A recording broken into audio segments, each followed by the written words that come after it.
మనం సికింద్రాబాద్ దగ్గర ఉన్నటువంటి పార్సిగుట్ట మధురా నగర్లో ఉన్నాం ఇప్పుడు మనము. ఇక్కడ ఇది ముషీరాబాద్ కాన్స్టిట్యున్సీ కిందకి వస్తుంది. అయితే ఇక్కడ ఒకసారి మరి కులగణన జరిగిందా లేదా అనేది తెలుసుకునేటువంటి ప్రయత్నం చేద్దాం ఇక్కడ ఉన్నటువంటి మహిళలతోటి. అమ్మ, కులగణన జరిగిందా మీ దగ్గర? రాలేదండి, స్టిక్కర్ వేసిపోయినరు. వస్తారు అనేసి మేము కూడా ఎదురు చూసుకుంటూనే ఇంటికాడనే ఉన్నాము.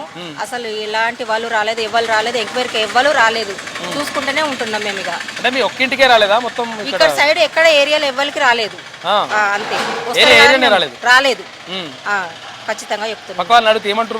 వాళ్ళు కూడా మాకు కూడా రాలేదమ్మా అని అంటుండ్రు. అంటారు కదా, టీవీలో మంత్రులు చెప్తున్నారు కదా, చెప్తుండ్రు. వాళ్ళు వస్తారని మేము చూస్తున్నాం, అంతటి వచ్చారు, మాకు కూడా రాలేదు. ఇందిరమ్మ ఇల్లు కూడా అప్లికేషన్ పెట్టినాం కూడా అది కూడా రాలేదు. కొంతమందికి వచ్చినాయి, కొంతమందికి రాలేదు.